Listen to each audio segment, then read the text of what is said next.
Point लगाना पड़ेगा।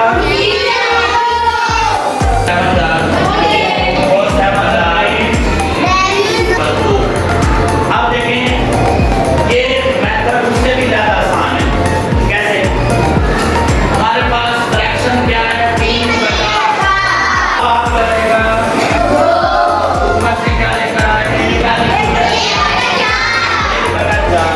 और ये क्या लिखिए? इसकी फ्रैक्शन अभी हमने वहां पे भी देखी है।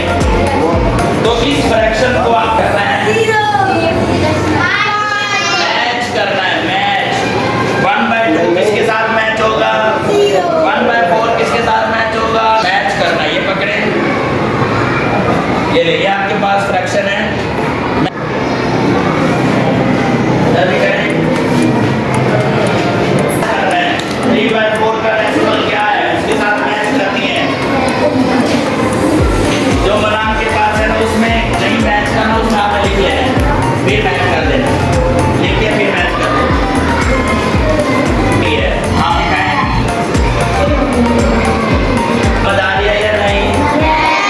ठीक है, अब आपने ऐसा करना है। मैं आप सबको एक क्वेश्चन देता हूँ।